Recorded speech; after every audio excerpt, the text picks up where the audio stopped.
Bueno, buenos días a todos. Mi nombre es Jorge Luzona, soy abogado, docente y bueno, me desempeño en el Foro de la Ciudad de Buenos Aires, en el ámbito federal y en la provincia de Buenos Aires desde hace ya unos cuantos años.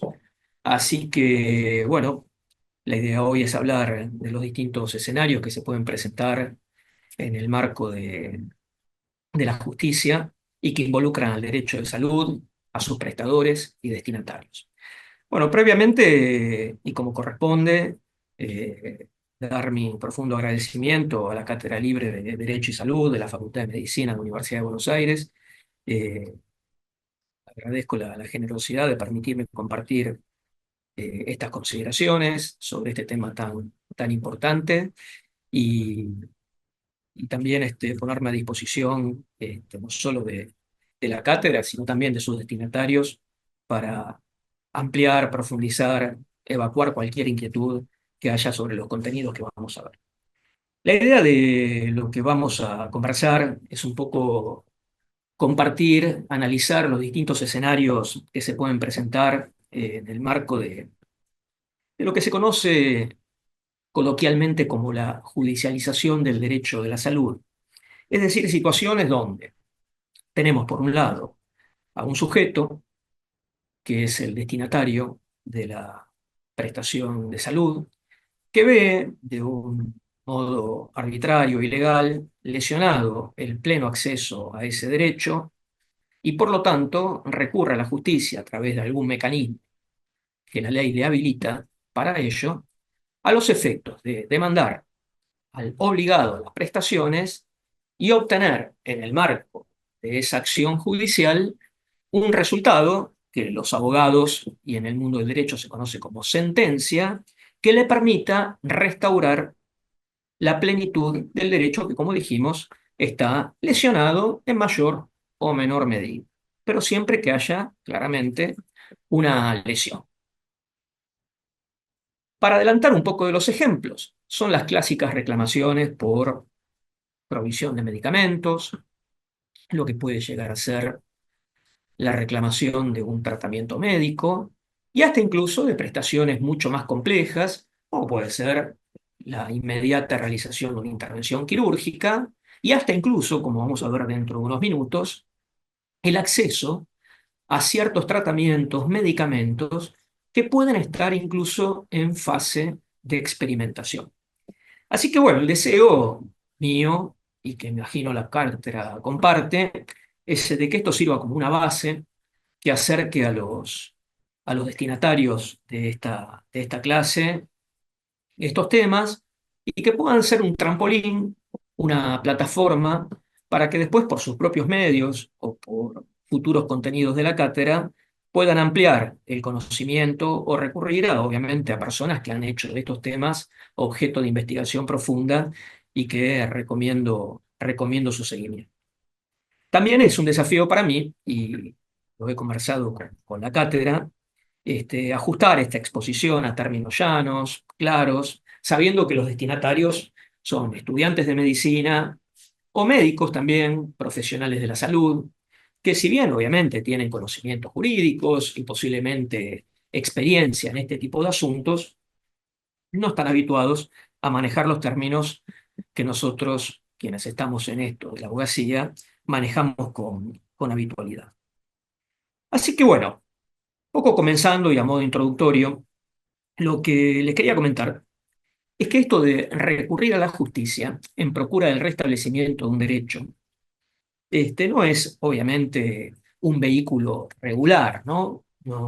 Nunca se va a la justicia como una primera opción o como una opción obligada, sino que siempre que hablamos de acceso a la justicia, y obviamente puede ir cualquiera a la justicia hasta por cualquier situación, incluso por burradas o pretensiones que son absolutamente improcedentes. Pero si hablamos de un reclamo genuino ante la justicia, siempre tenemos que tener en cuenta que ese reclamo va a ir destinado a una persona que por ley, contrato, va a tener una obligación de prestación y no lleva adelante ese cometido mediando una situación de ilegalidad o arbitrariedad.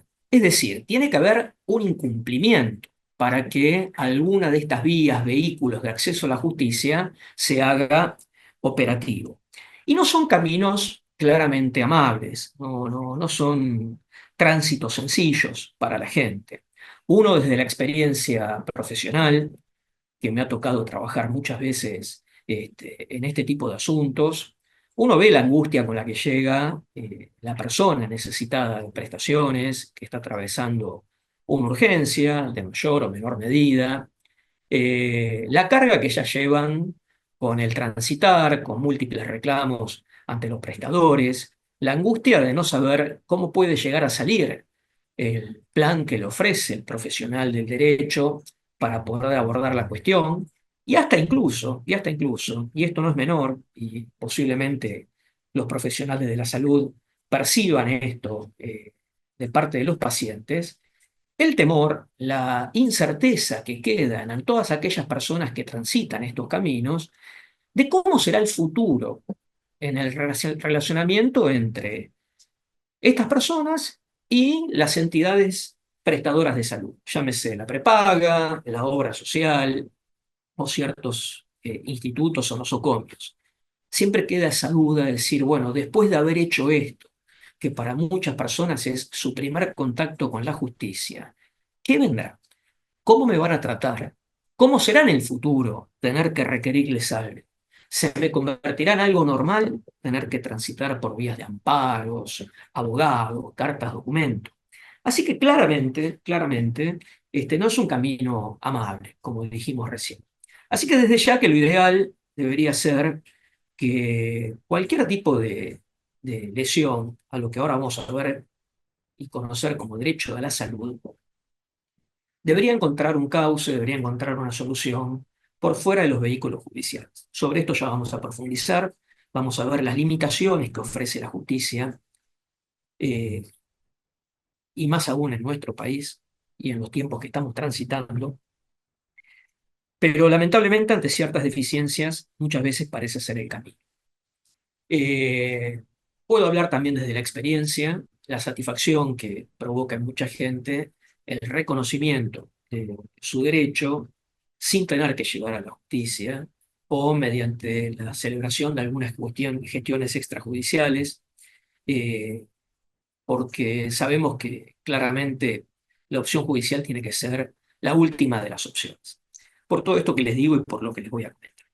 Así que es importante tener en cuenta que no son vías amables. Y básicamente, en todo lo que tiene que ver con la judicialización del derecho de la salud, y yo sé que obviamente para los profesionales médicos o futuros profesionales de la salud, lo que siempre repiquetea como potencialidad de litigio es la reclamación de daños y perjuicios por una eventual mala praxis. Ese tipo de cuestiones, que sé que han sido tratadas ya aquí dentro de la cátedra, y exposiciones a las cuales me remito, no van a ser objeto de esta exposición. Aquí básicamente nos vamos a referir a dos aspectos, dos grandes aspectos de demandas. Y cuando digo grandes aspectos, digo porque dentro de cada una de estas líneas puede haber múltiples peticiones, que algunos ejemplos vamos a brindar, pero estos dos grandes aspectos son, por un lado, lo que son reclamaciones de prestaciones, es decir, cuando no se brinda algún tipo de prestación de vida, llámese suministro de medicamentos, suministro de algún tipo de tratamiento, requerimientos de tratamientos de rehabilitación, de intervenciones quirúrgicas, de suministro de prótesis y materiales. Y por el otro lado también ciertas demandas de orden negativo, donde lo que se solicita a los prestadores es que no se modifique un statu quo, generalmente en el ámbito de la salud privada, la no aplicación de aumentos que se tildan de desmedidos, la oponibilidad a la aplicación de ciertas cláusulas que se consideran también abusivas, la solicitud de no exclusión de cobertura en casos de obras sociales, entre otros. Y este tipo de conflictos, este tipo de cuestiones que se plantean en la justicia, tienen básicamente a dos sujetos involucrados. Como les dije anteriormente, el sujeto titular, del derecho, el afectado, hablando jurídicamente, el que está sufriendo esta lesión a su derecho a la salud. Y por el otro lado, tenemos a las entidades o sujetos obligados, ya sea por razones legales o por razones estrictamente comerciales, pero no sin desarraigo legal, como es en el caso de las prepagas. Y todos estos sujetos son los que conforman lo que se denomina el sistema de salud. En este tipo de reclamaciones que derivan en litigios, el profesional médico no está involucrado como parte. Ya vamos a ver en unos minutos que es un sujeto importante en todo esto. Es la etapa preparatoria de alguna de estas reclamaciones, como también en el tránsito del proceso judicial. Pero no va a estar como demandado en estos tipos de reclamaciones. Eso es muy importante a tenerlo en cuenta. Desde ya sabemos que atrás de una obra social, atrás de una empresa de medicina prepaga, atrás de un sanatorio, atrás de una clínica, sin lugar a dudas, tanto en la parte directiva y en la parte operativa, hay profesionales de la salud. Pero este tipo de demandas no van direccionadas contra los profesionales. Eso es bueno aclararlo para, para fijar un poco el espectro de sujetos que van a quedar alcanzados por este tipo de pretensiones. Veamos un poco a modo de repaso y para después precisar algunos conceptos que vamos a reiterarlos a lo largo de esta exposición, qué es esto de la salud y el derecho a la salud. Con relación a la salud, quizá el concepto más difundido y el que utilizamos todos para conceptualizarlo es el que brinda la Organización Mundial de la Salud, la OMS, que dice que la salud es el estado completo de bienestar físico y mental, y que obviamente es un estatus que no implica el no padecimiento de enfermedades, sino que incluye también toda la capacidad de una persona para satisfacer sus necesidades y relacionarse con su entorno. Así que no es meramente la ausencia de enfermedades.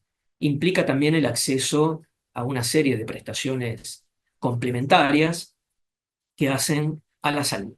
Y por lo tanto, así como existe la salud como un estado necesario y obviamente protegido, es que tenemos entonces la posibilidad de conceptualizar lo que es el derecho a la salud, que claramente es un derecho humano, básico, es un derecho claramente inclusivo, y obviamente es un derecho fundamental que garantiza, en primer lugar, el acceso a toda persona a los servicios de salud y también a un adecuado nivel de salud, tanto física como mental. Ese derecho a la salud, obviamente que es algo que uno desde que nace, crece y ya desde chico experimenta, uno lo considera que está titularizado por la sola existencia humana. Y es así, es decir, la asistencia va a tener obviamente va a tener una connotación desde la humanidad, no hay ninguna duda. El cuidado de la persona, el cuidado del prójimo. Pero desde el punto de vista legal, el derecho a la salud tiene un reconocimiento normativo, hay consagración normativa y constitucional de este derecho, y es importante que así lo sea. Piensen nosotros que cuando hablamos de demandar ante la justicia por la omisión o negativa a brindar un servicio debido, obviamente invocamos normas, son lo que fundamentamos las demandas. Por lo tanto, el reconocimiento constitucional le da un estatus al derecho que uno invoca que claramente lo hace trascendente, más allá de su operatividad, que puede existir, tenga o no un reconocimiento expreso normativo. En nuestro país, el derecho a la salud, hasta el año 1994, era de esos derechos no enumerados, no estaba reconocido expresamente en el texto constitucional y fue a partir de la reforma constitucional de 1994 que, con la inclusión dentro del capítulo Los nuevos derechos y garantías, en el artículo 42, se consagra el derecho a la salud. Pero veamos en qué términos se ha consagrado el derecho a la salud. Permítanme compartirles para que lo vean, porque es bastante particular.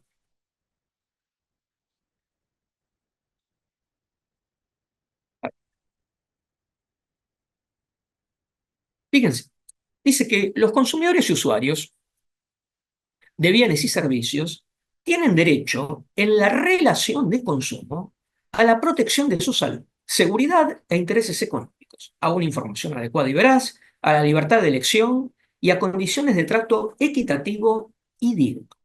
Fíjense que el reconocimiento del derecho a la salud en la Constitución Nacional está enmarcado dentro de las relaciones de consumo. Obviamente esto pareciese limitar el espectro, pero fuera de cuestiones que son mucho más profundas y que exceden un poco el objetivo de esta exposición, debemos hacer referencias que este encuadramiento que parece limitar el reconocimiento del derecho a la salud dentro de las relaciones de consumo, este, esta limitación aparente no es tal, ya que también a partir de la reforma de 1994, en la Constitución Nacional, los tratados internacionales han pasado a tener rango constitucional y así tenemos un conjunto de tratados que podemos mencionar, entre otros, a la Declaración Universal de Derechos Humanos, al Pacto Internacional de Derechos Económicos, Sociales y Culturales, entre otros, que reconocen el derecho a la salud. Y obviamente, como antesala también del derecho a la vida, lo reconocen expresamente, ¿eh? A favor de cualquier persona humana. Así que hoy, obviamente, gracias a la constitucionalización de estos tratados internacionales, es que el Estado Nacional, y ahora vamos a situarlo dentro del esquema esto de lo que es el sistema de salud, el Estado Nacional queda como garante de las prestaciones debidas a cualquier persona, al menos en niveles, obviamente, esenciales. Y también, como el Estado queda finalmente como garante de las obligaciones, puede ser también el último obligado frente a eventuales incumplimientos de otros sujetos que componen este llamado sistema de salud. Bueno, con relación a este tema del derecho a la salud, así como reconocemos entonces que tenemos claramente una consagración del derecho de salud como un derecho humano esencial, y para que no quede, obviamente, en una mera declaración y el derecho a la salud pueda llegar a ser operativo mediante el cauce normal, que tienen que ser la efectivización de políticas sanitarias y el diagrama de esquemas que permitan el acceso a la salud por toda la población. Una de las formas también de reclamar su operatividad es gracias a otro derecho constitucional, que es muy importante y para lo cual a veces tenemos que actuar los abogados, que no es nada más y nada menos que el derecho de acceder a la justicia. Y puntualmente, en una evolución de este derecho a la justicia, es lo que denominamos como la tutela judicial y administrativa efectivas. Es decir, la Constitución también reconoce la posibilidad de que tiene todo sujeto de poder recurrir a la justicia en procura de un derecho o garantía reconocido en la Constitución, un tratado, una ley o cualquier otra norma. Por lo tanto, en el tema que hoy vamos a tratar, va a ir de la mano el derecho a la salud y el derecho de acceder a la justicia, con estos parámetros que quedan englobados dentro de lo que es la tutela judicial y administrativa efectiva. ¿Qué significa esto de que toda persona queda amparado por este derecho a una tutela judicial efectiva? En primer lugar, lo que se desprende de este concepto es que cualquier sujeto tiene la libertad o tiene que tener facilitado el acceso a la jurisdicción. En segundo lugar, también tiene derecho a obtener una sentencia de parte de la justicia. Y no solo una sentencia, que si está todo bien, le será favorable en el reconocimiento de su pretensión, sino también que esa sentencia, y esto es muy importante frente a lo que vamos a tratar, esa sentencia tiene que producirse, tiene que dictarse dentro de un plazo razonable, dentro de un plazo razonable. Y por el otro lado, también la tutela judicial efectiva conlleva que esa sentencia, que debe dictarse en un plazo razonable, también se puede hacer efectiva, se puede hacer efectiva, porque la sentencia no tiene que ser un texto que quede únicamente en una buena intención, sino que tiene que disponer ciertas medidas para que la misma se haga operativa, se haga efectiva. Y eventualmente hablaremos de sentencias de tipo condenatorio, que no solo se limiten a la declaración del derecho, sino que también dispongan de medidas tendientes a cumplir ese mandato. ¿Está bien? Así que, eh, teniendo en cuenta esto, del derecho a la salud y a su vez también el derecho de poder acceder a la jurisdicción en procura de la protección de la salud, tenemos que tener en cuenta que en el marco de la judicialización, donde confluyen de algún modo esta multiplicidad de derecho y garantía, derecho a la salud y la garantía de acceso a la justicia, tenemos a dos sujetos, claramente, como les dije, al sujeto afectado y obviamente a los integrantes del sistema de salud. ¿Quiénes son el sistema de salud? ¿Quiénes pueden ser los destinatarios de este tipo de pretensiones? El sistema de salud, obviamente, en la República Argentina es bastante amplio, complejo. Ya vamos a calificarlo cuando veamos más adelante este fenómeno de la judicialización, que lo mencionamos como un sistema que en algún aspecto está fragmentado, no tiene a veces no tiene sistematización, o no hay uniformidad. Este sistema está compuesto básicamente por tres subsistemas. Uno es el sector público, donde obviamente están los prestadores que dependen directamente del Estado nacional, provincial y también municipal. Y también municipal. Eh, Seguramente ustedes conocen hospitales, centros de salud, que obviamente son sostenidos, administrados por municipios. Así que claramente el sector público el sector público de la salud se presenta en los tres niveles de gobierno, a nivel nacional, a nivel provincial y a nivel municipal. Después tenemos lo que es el sector privado, que en términos eh, coloquiales son lo que denominamos las empresas de medicina prepaga, lo que es algo conocido en otros países como seguro de salud.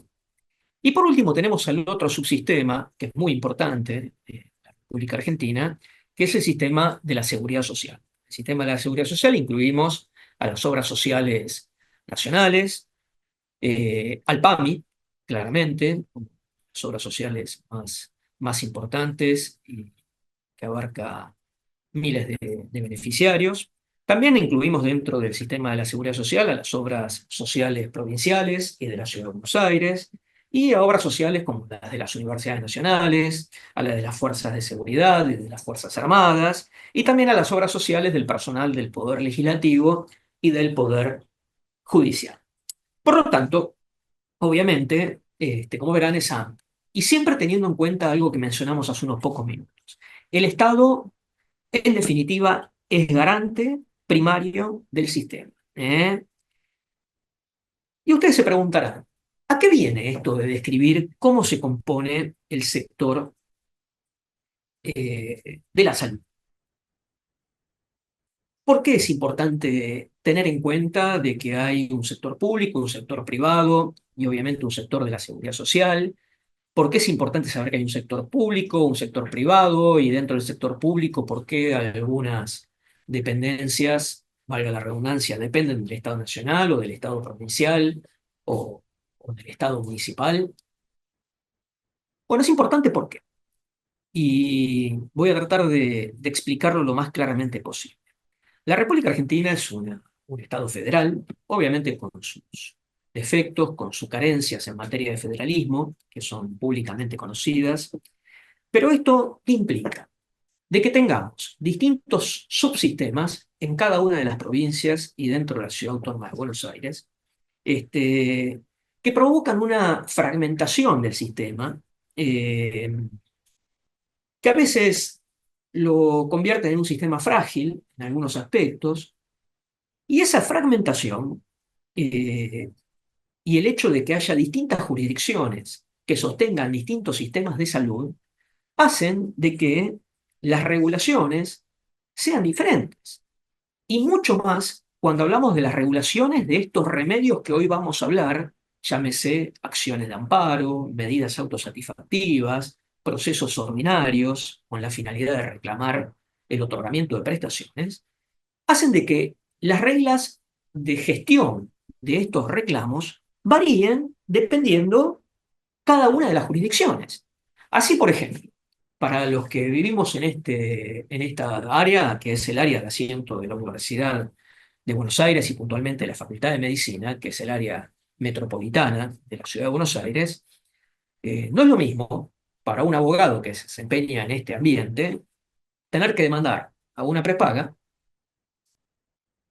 a un sujeto que se domicilia en la provincia de Buenos Aires o a un sujeto que se domicilia en la Ciudad Autónoma de Buenos Aires, que demandar al IOMA, que es la obra social bonaerense, para un sujeto que también vive en la provincia de Buenos Aires. Uno diría, bueno, pero en ambos casos me dijo un abogado que hay que hacer un amparo, sea para IOMA, sea para una prepaga. Sí, es cierto, es un amparo lo que podríamos tener que hacer para reclamar la prestación de un tratamiento o el suministro de una medicación o cualquier otro tipo de prestación. Pero el reclamo que uno haga contra IOMA va a ser un reclamo que va a haber que dirimir y transitar ese proceso en el ámbito provincial. IOMA es una obra social del Estado bonaerense y por lo tanto, las reglas que se van a aplicar y la justicia que va a actuar son las de la provincia de Buenos Aires. Es decir, lo que nosotros en el derecho denominamos el derecho local. Mientras que un reclamo contra una empresa de medicina prepaga, al estar reglado por normas de corte federal, va a tener que tramitar ante la justicia federal, independientemente de dónde tenga eh, el domicilio la persona que está padeciendo la lesión a su derecho. Por lo tanto, siempre que se encare algún tipo de reclamación, es importante hacerse esa pregunta. ¿A quién estoy asesorando? ¿A quién estoy acompañando en, en este arduo camino del restablecimiento pleno de un derecho a la salud? Y por el otro lado, ¿a quién estoy demandando? ¿Quién es el obligado a brindar esa prestación? Esas dos preguntas son fundamentales, porque a partir de las respuestas se me abren distintos ámbitos de actuación con reglas completamente diferenciadas. Esto es una complejidad que obviamente quienes somos abogados y trabajamos como tal en el ámbito de la ciudad de Buenos Aires, entendida como el área metropolitana, hemos logrado esta, casi le diría, esta realidad heroica de poder dominar en nuestro trabajo las reglas procesales de distintos fueros y de distintas jurisdicciones, tanto en la provincia de Buenos Aires como en la ciudad autónoma de Buenos Aires, como a su vez también en lo que se denomina como justicia nacional, que no es más que una justicia local que funciona en el ámbito de la ciudad de Buenos Aires como capital de la República Argentina. Así que, sin lugar a dudas, esas inquietudes son, más que para sacarse la duda, son necesarias respondérselas antes de encarar cualquier tipo de reclamación.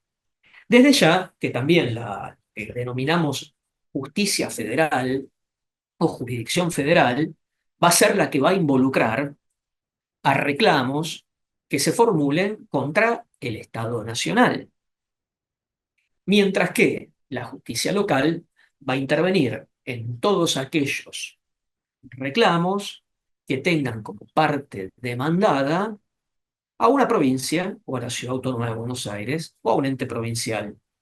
Por lo tanto, como dijimos recién, es importante tener en cuenta, para el paciente, para la persona que está sufriendo, su prestador es el prestador. Para quienes tenemos que transitar con ellos, asesorándolos adecuadamente, estas dos preguntas y la definición clara de la estrategia es esencial, es esencial. Cometer un error en encarar el camino puede implicar no solo gastos, sino también, lo que es más grave, una pérdida de tiempo que no se recupera y que obviamente paga mayoritariamente y casi le diría únicamente el paciente que deviene cliente de la web.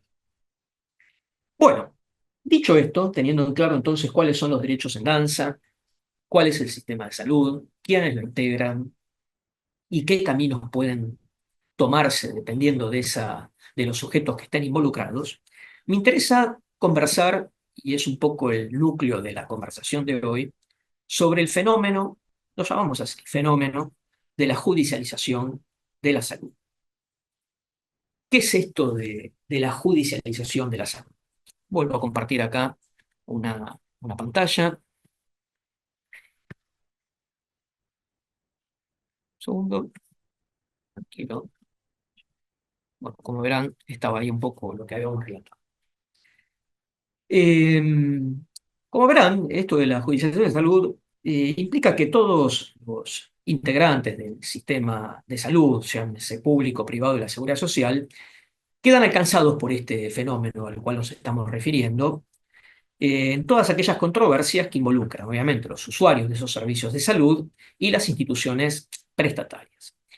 Y cuando hablamos de judicialización es el ocurrir a estos remedios que se utilizan para exigir el cumplimiento del derecho a la salud por intermedio de los tribunales. Es decir, judicializar implica llevar una cuestión a los tribunales.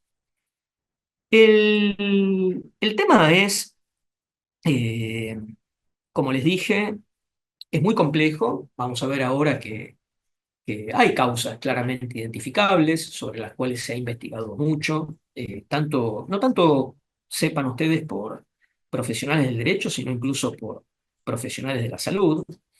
Este, También obviamente hay implicancias y críticas al funcionamiento, a cómo impacta esto en la realidad, el fenómeno este de la judicialización, pero conlleva básicamente lo que entra dentro de este concepto son esos dos tipos o campos de demandas a las cuales me había referido anteriormente. Es decir, lo que son reclamaciones positivas, esto de exigir una prestación que se considera indebidamente negada o que no se tiene respuesta a su reclamación, o demandas de mantenimiento del status quo. La judicialización de la salud, en los términos que nosotros lo vamos a analizar hoy acá, no incluyen, como les dije al inicio de la charla, no incluyen los reclamos puntuales que puede haber por responsabilidad civil contra profesionales de salud, conocidos como reclamos por supuesta mala praxis. Así que el fenómeno de la judicialización de la salud que vamos a ver hoy involucra las reclamaciones por prestaciones debidas, por prestaciones debidas. Y acá quiero comentarles un poco desde la praxis, bajar un poco a los términos que se utilizan para describir esta situación. En el Observatorio del Derecho a la Salud de la Universidad de Buenos Aires, de la Facultad de Derecho de la Universidad de Buenos Aires, la doctora Marisa Eisenberg, en un reportaje lo pueden encontrar, está online, creo que lo ha hecho para un canal de televisión, TN. Ella en sus declaraciones refiere que en nuestro país rige un modelo de sociedad litigiosa, así lo describe. ¿eh? Es decir, una situación donde el conflicto es permanente. En las declaraciones de la doctora se va un poco más allá de lo que son este tipo de reclamaciones que hoy vamos a tratar. Habla incluso de la violencia que se ejerce contra los profesionales de la salud en ámbitos de prestación, que son de público conocimiento, y destaca esto, ¿no? De la permanente conflictividad.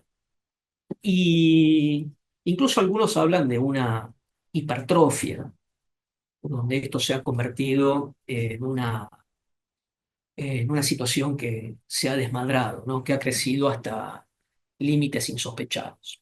Pero esto no es nuevo, esto viene desde hace mucho tiempo. Yo ya hace par de décadas, ya escuchaba en pasillos de tribunales, sobre el fenómeno de la amparización de la justicia, ¿no? Un término amparización de la justicia, dicho con cierto desdén, como para desacreditar un poco la figura del amparo en términos coloquiales, como diciendo, bueno, cualquiera que necesita algo hace un amparo.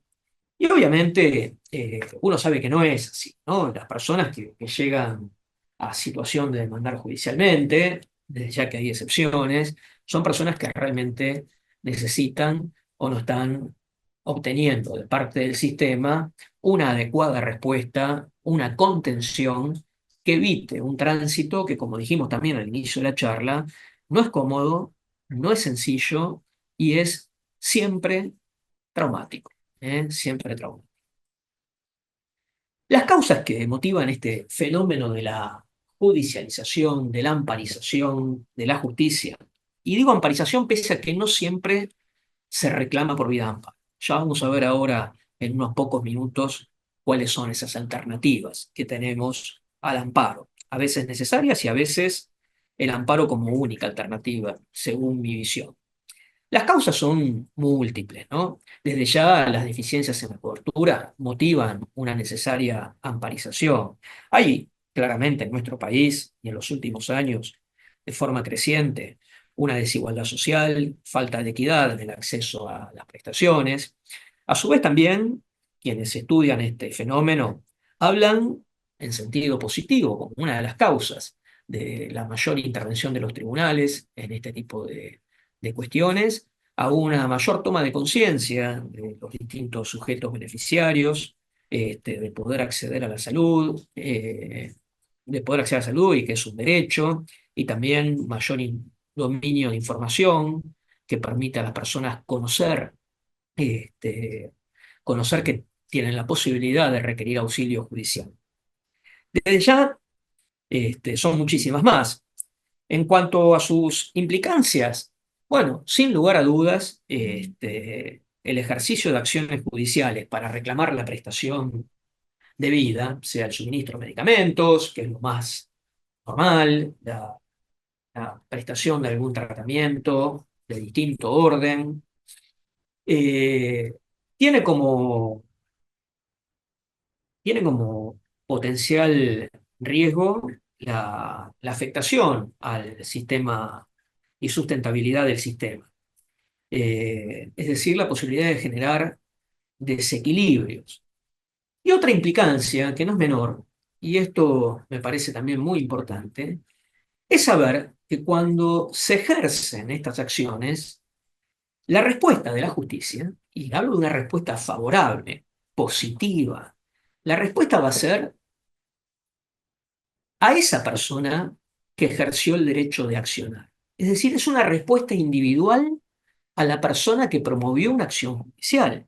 Es decir, no beneficia al sistema, beneficia únicamente a quien reviste la calidad de litigante. ¿eh? Obviamente, esto puede ser visto de dos puntos de vista. Por un lado, negativo, en el sentido de que el beneficio, la afectación de recursos en virtud de una manda judicial a favor de una persona puede generar un aumento en la desigualdad por afectación a la integralidad del sistema, y por el otro lado hay quienes dicen que estas dosis regulares de sentencias condenatorias terminan en un corto, mediano o largo plazo empujando a una mejora del sistema. Yo no creo que sea ese el efecto, si bien es lógico de que si a un sujeto le llueven demandas y tiene reiteradas condenas, es lógico que surja la pregunta, la inquietud de qué es lo que está funcionando mal y tratar de arbitrar medios para evitar las condenas judiciales y el flujo de personas que están bajo su amparo hacia la justicia. Así que bueno, eso tenerlo en cuenta.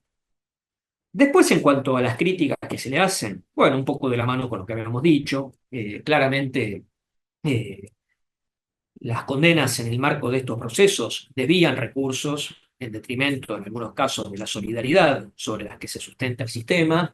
En otros casos, puede llegar a ser en el sistema privado, sin lugar a dudas, conllevan a mayores costos y costos que después se trasladan a los precios que pagan los usuarios del sistema. Eh, También, y es una realidad que debo confesar y quiero destacar, porque muchas veces los abogados vivimos en una nube, que la realidad en nuestro país es que no todos tienen la posibilidad de acceder a la justicia, por más que tengan un estudio jurídico a la vuelta de sus casas, ¿no? Es decir, cuando hablamos de gente que está en una situación de extrema vulnerabilidad, este, son personas que ante la necesidad se ven en claras dificultades para acceder a la justicia. Uno podrá dar ejemplos de que hay ciertos servicios jurídicos gratuitos, donde hay instituciones que brindan asistencia, sin lugar a dudas, pero ante la magnitud este, de lo que son los niveles de indigencia que reina en nuestro país, ante la precariedad de grandes sectores de la población, son personas que no tienen dentro del menú de opciones, ni siquiera de proponérselos, pensar en la posibilidad de recurrir a un profesional del derecho y accionar para el restablecimiento del derecho a la salud. Así que tampoco este fenómeno es un fenómeno que permita zanjar esas desigualdades, pues muchas veces quienes están en la base de la pirámide no tienen como opción la posibilidad de la judicialización de sus carencias. Bueno, y por último también como crítica, y esto debo decirlo, se ha advertido por personas que han hecho un seguimiento y quienes han estudiado con profundidad este fenómeno, muchas veces estas vías de acceso a la justicia para la reclamación y muchas veces también por vía del amparo han servido para hacer valer ciertas decisiones médicas que son absolutamente discrecionales, como sea el perseguir el suministro de un medicamento de una determinada marca y desestimar ofrecimientos de medicamentos alternativos, muchas veces por decisiones, como dije, discrecionales del profesional de la salud y hasta por presión de la industria, ¿eh? Que han desnaturalizado la vía del amparo como algo que es estrictamente necesario para restablecer la esencia de la protección del derecho a la salud.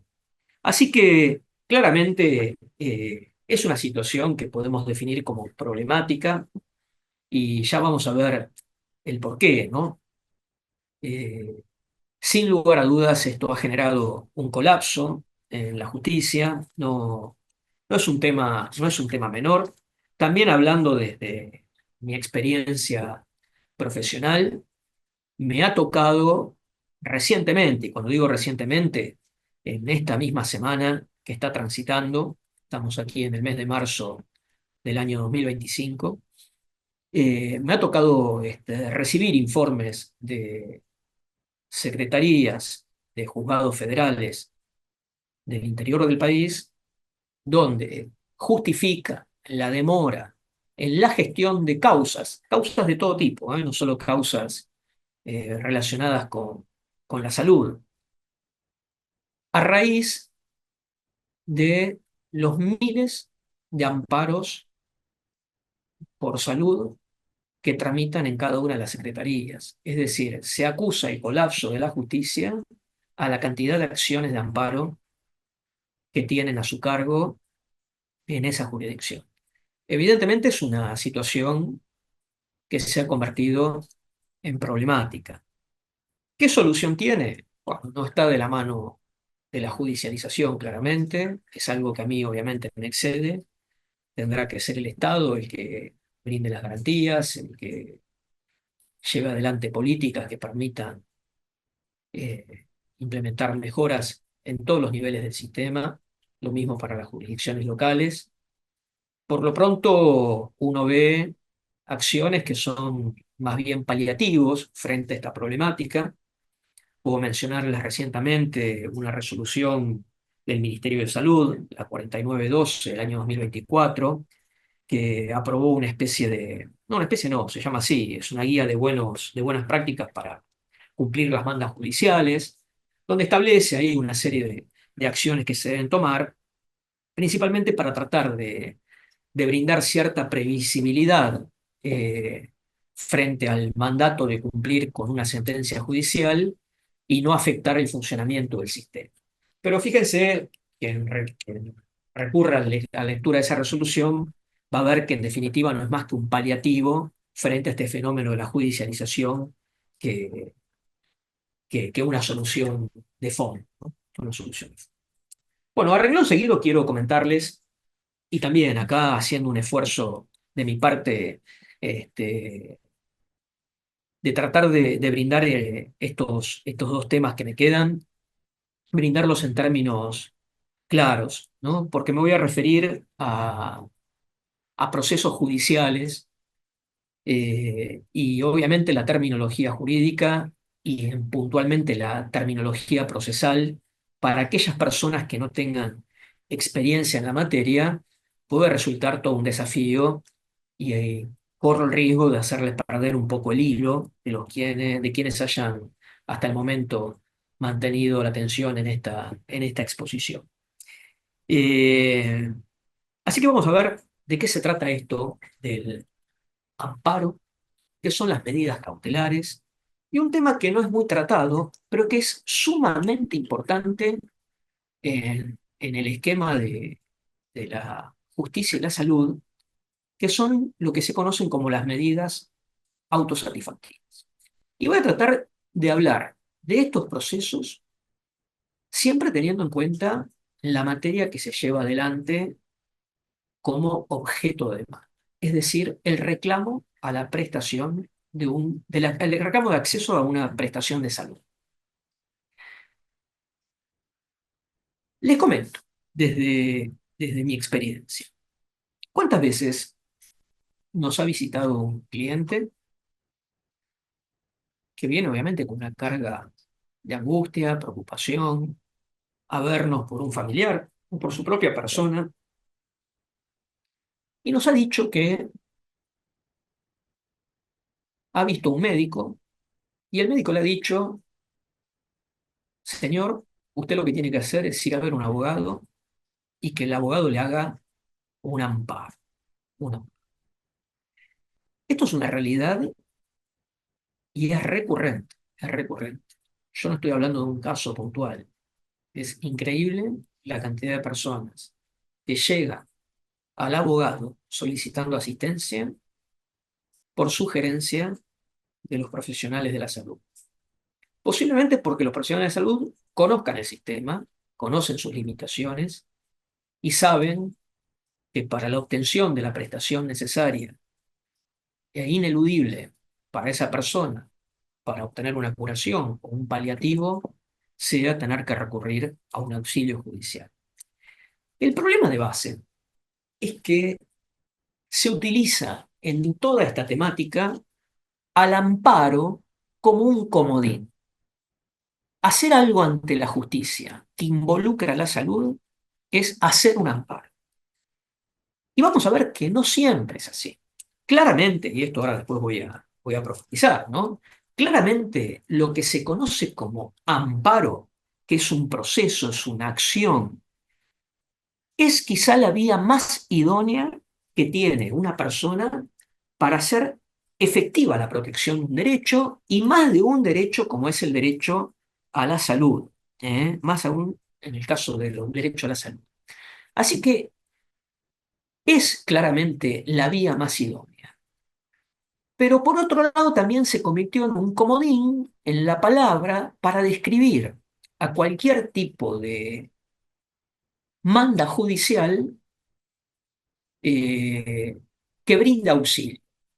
Por eso también, como les había dicho recientemente, a este fenómeno se lo conoce como la amparización de la salud, ¿no? Como diciendo, se está volcando todas las pretensiones a través de un amparo. Y yo creo que está bien, porque como dije recién, el amparo es la vía más idónea que hoy ofrece el sistema para llevar adelante eh, una reclamación de una persona que está teniendo una lesión a su derecho a la salud y que aparte no solo le permite una respuesta en un tiempo razonable, ya ahora sobre eso vamos a aclarar algunas cosas, sino también obtener una sentencia de tipo condenatoria, es decir, una sentencia que no se quede en la mera declamación, sino que también implique un mandato para ser cumplido, es decir, un mandato que implique una restauración de la plenitud del derecho o garantía afectada. El tema del amparo, de lo que conocemos los abogados como acción de amparo, es un proceso especial, es un proceso especial. Y acá voy a hablar en términos genéricos. ¿Por qué en términos genéricos? Porque las normas procesales, las que regulan los procesos que transitan ante la justicia,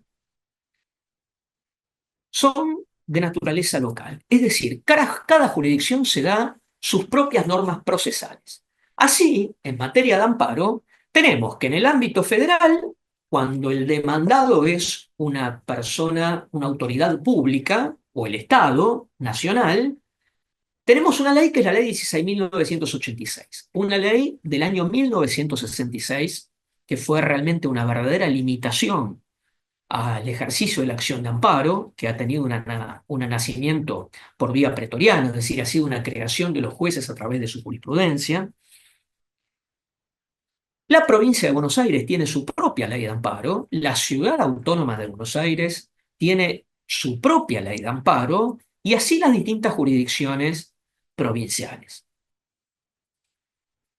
Y el amparo, como acción, a su vez, más allá de las regulaciones legales que tiene hoy un reconocimiento constitucional, puntualmente en el artículo 43 de la Constitución, el artículo que está a continuación del que leímos recientemente que consagra el derecho a la salud en el marco de las relaciones de consumo.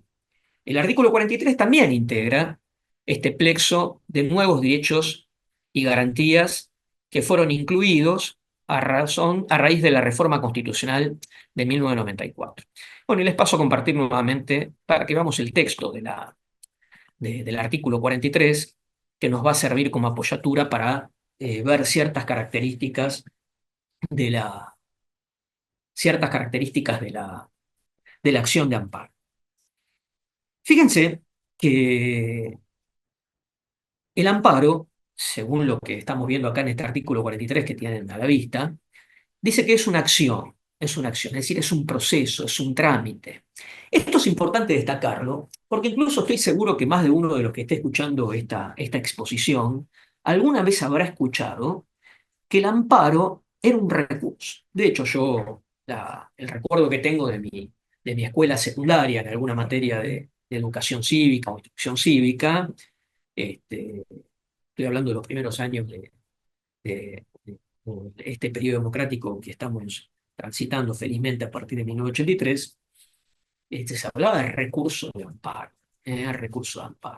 como algo incluso heroico, excepcional, pero no es un recurso, es una acción, es un proceso. ¿Qué implica esto? Y esto es importante saber. Que sea un proceso implica de que obviamente tiene que haber alguien que demande, es decir, una persona que presente una demanda, que en términos judiciales lo conocemos como actor, requirente, pero principalmente como actor, demandante. Y va a haber una persona o varias personas demandadas, y es un proceso que el juez, para tomar una decisión, va a tener que escuchar a las dos partes. Quiere decir, primero hay que presentar una demanda, después hay que escuchar a la otra parte. En el caso del amparo, antes de escuchar a la otra parte, hay sistema de admisibilidad que es bastante cruel en algunos aspectos, que sobre eso ahora vamos a transitar. Y después de escuchar a las dos partes, recién ahí va a poder tomar una decisión él. Y esa decisión que adopte el juez, a su vez puede ser apelada por la parte que no ha resultado victoriosa, o que resultó victoriosa de forma parcial. Así que es un trámite, es un proceso que para una situación de urgencia, como muchas veces tienen estas reclamaciones en materia de salud, lleva su tiempo, lleva su tiempo. Hay amparos que en el mejor de los casos pueden llevar 3 meses y nosotros tenemos dentro de nuestro estudio amparos que ya llevamos transitando, ya en una etapa ejecutoria, arriba de 3 a 4 años, arriba de 3 a 4 años. Por lo tanto, el amparo como una especie de espada con la cual de forma inmediata se obtiene una cobertura es una idea equivocada, es una idea equivocada. Ya vamos a ver qué instrumentos tenemos para obtener una cautela, obtener un auxilio, un paraguas de forma inmediata. Pero técnicamente no va a ser a través del amparo. Bueno, como verán, dice el artículo 43 que el amparo es toda acción expedita y rápida. ¿eh? ¿Qué significa expedita? Expedita es una acción que no tiene que estar sujeta a trabas en cuanto al acceso a la jurisdicción. Es decir, no puede estar sujeta a condicionamientos. Para hacer un amparo no es necesario haber hecho necesariamente, ya vamos a ver que en cierto punto sí es necesario hacer una reclamación previa, no es necesario haber hecho una mediación previa con carácter obligatorio.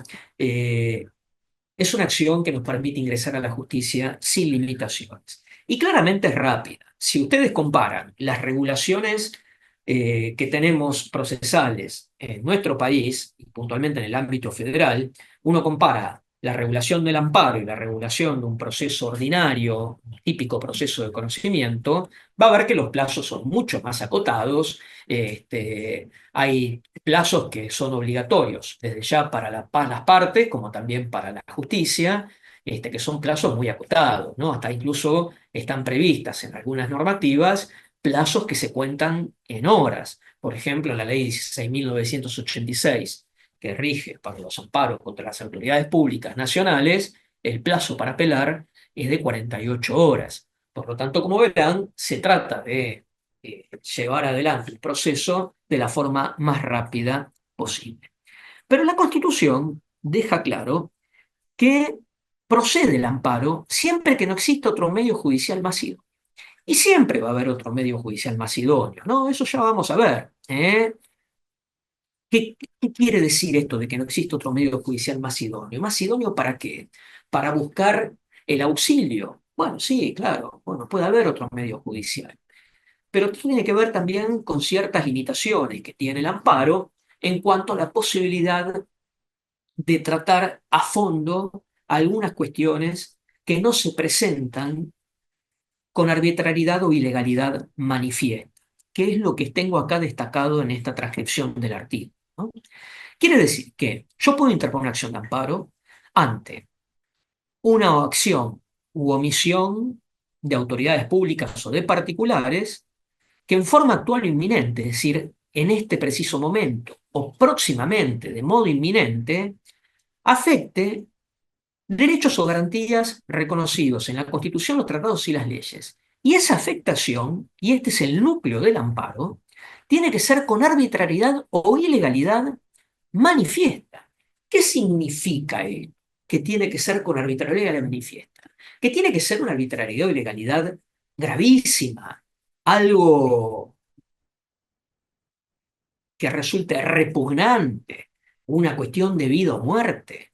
No, no va por ese lado. Si bien la palabra manifiesta pareciera darle un toque de gravedad. En realidad lo que se refiere a manifiesta es que tiene que ser una violación al derecho o garantía que en el proceso pueda ser acreditada sin necesidad de un mayor debate o aporte de prueba. Es decir, que la demanda que se presente en un amparo sea una demanda autosuficiente, es decir, que de la demanda y de la documental que se acompañe surja acreditada la violación al derecho o garantía.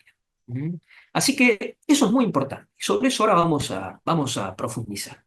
Así que bueno, claramente el amparo no es solo para hacer una denuncia, es para obtener un auxilio judicial. Y ese auxilio judicial, como dije recientemente, tiene como finalidad hacer cesar la lesión al derecho o garantía. ¿Eh? Y obviamente, es un proceso que tiene algunas limitaciones. Puntualmente, lo que tiene que ver con las limitaciones en materia probatoria. Y ahora les voy a proponer que analicemos distintos escenarios, seguramente como aspirantes a profesionales de la salud o como profesionales de la salud podrán entender de primera mano. Eh, el juez tiene que resolver un amparo en base a lo que ve reflejado por las partes. Es decir, eso obviamente son principios que no pueden ser, vulnerados, ¿no? El juez no puede ir más allá de lo que las partes propongan dentro del proceso. Y, y como dije recientemente, el amparo ofrece un mecanismo procesal bastante limitado. Eh, es muy raro que en el marco de un proceso de amparo se pueda producir una prueba pericial médica. A veces en algunos casos puede ser necesario, pero esto chocaría, según algunas visiones, con la necesidad de que se trate de una arbitrariedad o ilegalidad manifiesta, lo que se denuncia en el amparo.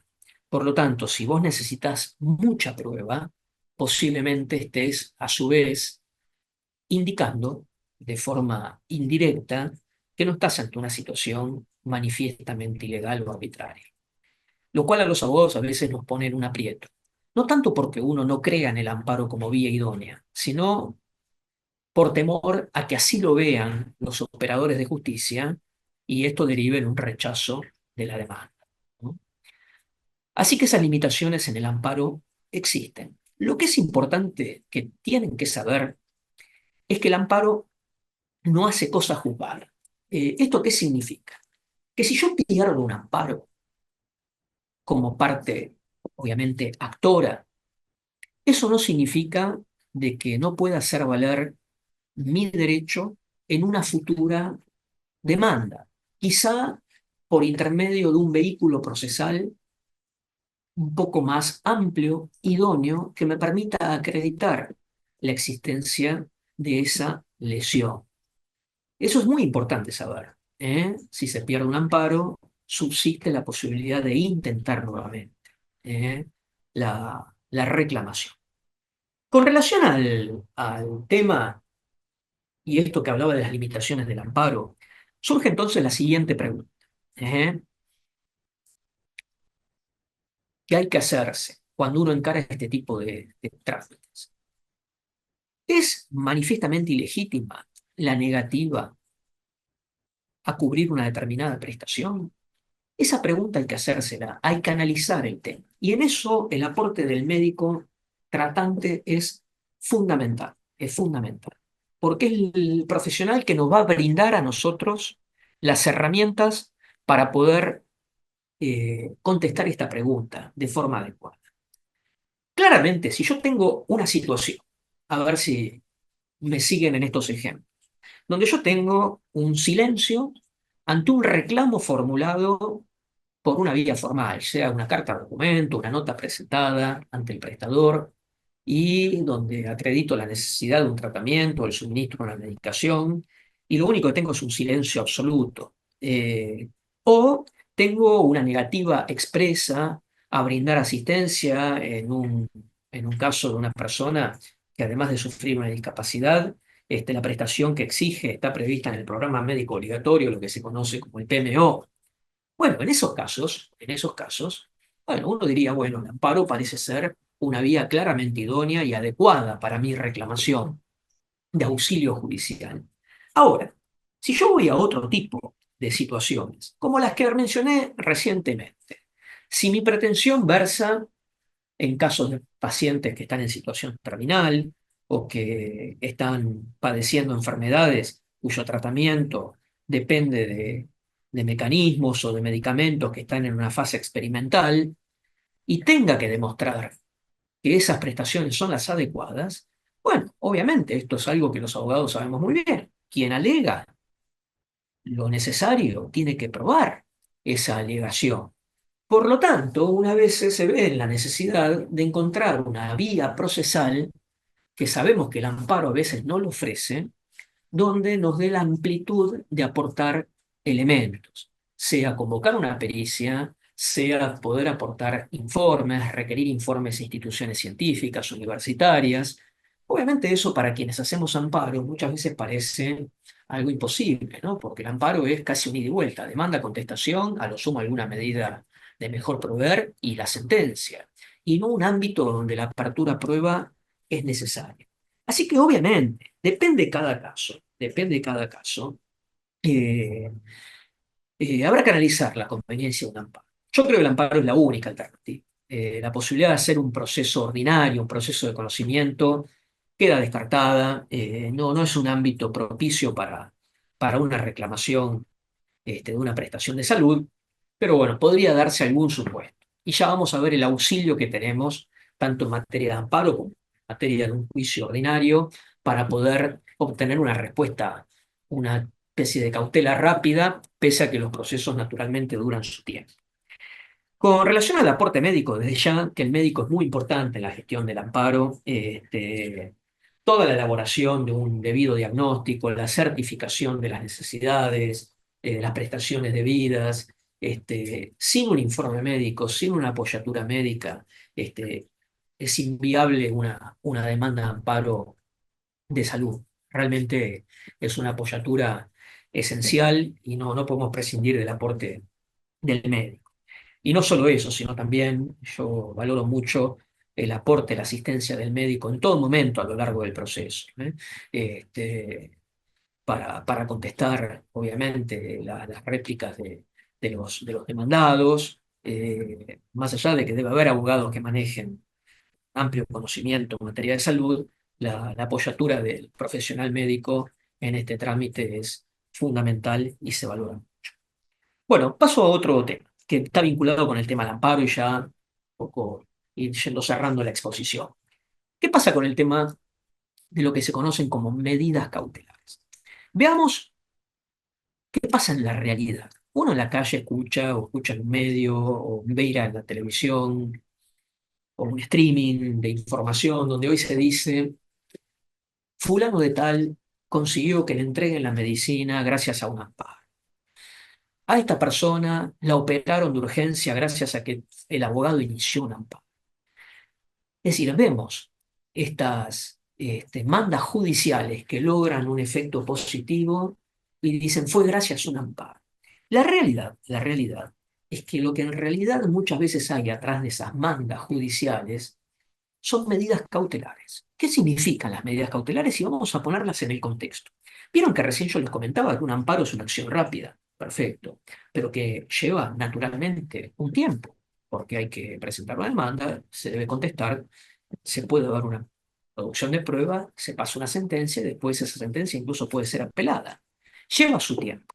Por lo tanto, por lo tanto, el natural desarrolla un proceso con sus distintas etapas que son obligatorias, porque las reglas procesales no pueden ser dejadas de lado, lleva un tiempo necesario. Entonces, muchas veces lo que se hace es reclamar, generalmente con la presentación de la demanda, puede ser incluso antes de presentarse la demanda, reclamar la asistencia provisoria del juez para que brinde una cautela, una protección mientras dure el proceso. ¿Con qué fundamento? Evitar que la lesión que se denuncia en la demanda se vaya agravando a lo largo de la tramitación del proceso, o lo que puede ser aún peor, que medie un agravamiento hasta que el derecho se devenga abstracto al momento de dictarse la sentencia. Y en materia de salud, concretamente, lo ponemos en palabra. En algunos casos la persona se puede morir mientras dure el proceso. Por lo tanto, la solicitud de una medida cautelar como auxilio transitorio mientras dure el proceso es muy, muy importante. Esto por eso les decía. Mucha gente dice, mirá, me dieron finalmente la medicación. Bueno, te dieron la medicación. Para la gente eso es como, termina el tema. Obtuve la satisfacción, me quedo tranquilo. Y no, no es así, no es así. Porque el proceso sigue. Esa medida cautelar se da en el marco del proceso, es accesoria. Se la otorga mientras dure el proceso con carácter de provisorio. Obviamente hay unos requisitos que no son importantes conocerlos para los que no están en el ámbito del derecho, pero obviamente no todo juez va a dar una medida cautelar. Para eso hay que acreditar debidamente, junto con la petición de cautela, que se tiene un derecho que claramente es verosímil, que hay un peligro en la demora, es necesario acreditarlo debidamente, ahí obviamente las artes del abogado resultan ser fundamentales, y algo que es muy importante, algo que es muy importante, es que se dictan inaudita parte. ¿Qué significa? Que el juez te va a dar la medida cautelar sin haber escuchado la otra parte. Por eso es importante que esté debidamente fundado. Los jueces también son cautelosos en el otorgamiento de las medidas cautelares. Y algo que es muy importante, más en materia de salud, que eso es importante que lo conozcan los médicos, es que hay que tener en cuenta que la medida cautelar que uno pide en el marco de un proceso, llámese de amparo o de un proceso ordinario, no puede coincidir con lo que estamos pidiendo en el amparo. ¿Por qué? Si yo les digo que esto es una medida que te dan provisoria, antes de que el juez escuche a la otra parte, si el juez te da, por vía de una medida cautelar, lo mismo que estás pidiendo en un amparo, estás cayendo en prejuzgamiento y por lo tanto, obviamente, ahí se quedaría materializado un error, que es lo que uno no quiere producir y también por lo cual el juez puede decir yo no me puedo pronunciar frente a lo solicitado y menos aún positivamente porque usted me está pidiendo un adelanto de la sentencia y algo que no puedo hacer so pena de incurrir en prejuzgamiento. Desde ya que a veces la diferencia es muy sutil. Escuchen esto, por ejemplo. Le doy un ejemplo de una típica medida cautelar en un juicio de amparo de salud. Se otorga como medida cautelar en un amparo de salud que se suministre provisoriamente medicación a una persona mientras dure el proceso. Y vos ves el amparo y el amparo es justamente para pedir medicación. Y vos decís, pero ¿cómo? Escúchame, le está dando lo mismo que está pidiendo en el amparo. No, porque quizá la solicitud del amparo implica no tanto un suministro, ya que provisorio no, pero la implementación de una cobertura al 100% del costo y de forma definitiva, mientras subsista la dolencia, la patología, de ese medicamento. Uno dice, bueno, pero no hay diferencia. Y hay diferencia. Una cosa es solicitar el suministro de forma provisoria mientras dure el proceso y como sentencia pedir ese mismo suministro, pero ya como un derecho definitivamente adquirido mientras dure la necesidad de orden médico. Así que bueno, es muy importante tener en cuenta eso.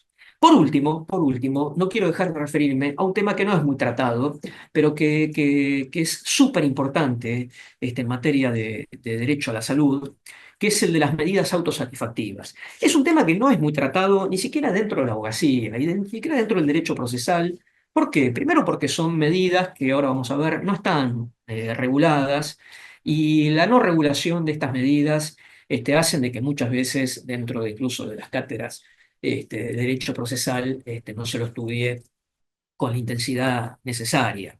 Pero son una realidad frente a muchas dolencias que ustedes como profesionales de salud o futuros profesionales de salud seguramente van a poder visualizar y hacerse eco de. Como dijimos, claramente todo lo que implique recurrir a la justicia implica un sometimiento a reglas procesales. Este, y bueno, obviamente, uno no va al proceso este, únicamente a cumplir reglas procesales. También uno está llevando una cuestión que requiere una urgente atención. Así que claramente esa urgente atención a veces choca contra las formalidades porque la necesidad de satisfacer esa urgencia no tiene contemplación en el régimen procesal vigente.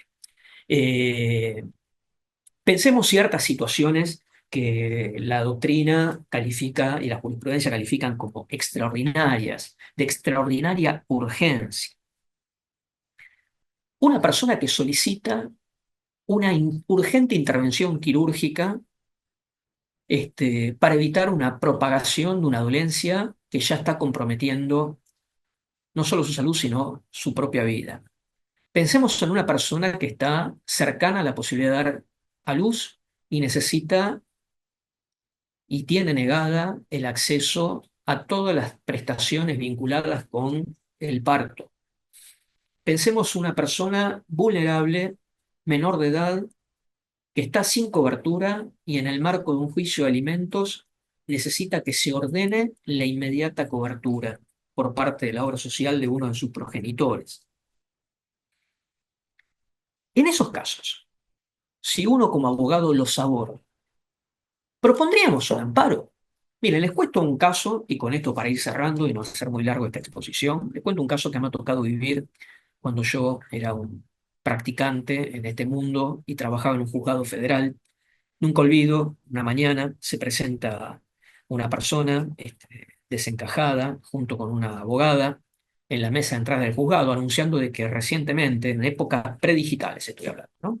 Se había iniciado una demanda de amparo porque esta persona que no estaba presente, era el padre de esta chica que estaba en una situación emocional de extrema vulnerabilidad, estaba muy quebrada, le había negado el PAMI la autorización para intervenirlo quirúrgicamente y tenía todo preparado para que lo operen esa misma semana. Quiere decir, estaba en una operación necesaria y programada para las próximas 48 horas. Y lo que habían iniciado era un amparo, un amparo. Nunca olvido que en ese pedido de asistencia que tuvo el juzgado, los juzgados no asesoran, tienen prohibido asesorar, pero frente a la situación, recuerdo que se indicó a la profesional que el planteo que había hecho era un planteo que adolecía de algunas carencias, porque ni siquiera se había solicitado una medida cautelar. Por lo tanto, si uno solicita ante un juez un amparo, lo que tiene que hacer el juez es decir, bueno, correr traslado a la demandada, pero eso hay plazos. Y cualquier plazo del amparo, por más breve que sea, implicaba que ibas a ir mucho más allá de la fecha donde esta persona tenía que ser intervenida quirúrgicamente. Bueno, ese caso terminó siendo convertido y concedido por medio de esta creación pretoriana que estamos analizando que se llama medida autosatisfactiva. ¿Qué son estas medidas autosatisfactivas? En estos casos especiales, donde hay una urgencia extraordinaria, donde un retardo puede tener consecuencias irreparables, la justicia, apelando a esa tutela judicial efectiva, ha recurrido a esta figura donde, ante la solicitud de auxilio judicial, se otorga una sentencia inaudita parte, es decir, sin escuchar a la demandada,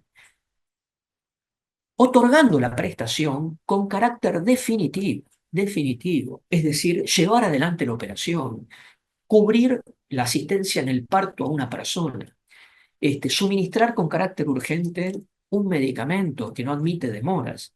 Obviamente, una vez que se efectiviza esa medida, no tiene sentido seguir adelante con un juicio. Ya no está esa accesoriedad que tienen las medidas cautelares en el marco de un proceso, donde hay que continuar con el proceso de una sentencia. Cuando una medida autosatisfactiva se resuelve, por eso se llama autosatisfactiva, terminó el proceso. Por lo tanto, son excepcionales, pero responde, y creo que los ejemplos que he dado los puedo ilustrar bien, responde a una necesidad de este tiempo y claramente son utilizadas. Como les dije, es algo que no está regulado. eh, en el ámbito federal, algunas provincias han tenido una regulación que siempre es imperfecta, pero es una vía muy interesante para conocerla y que, bueno, no, incluso muchos abogados no la conocen.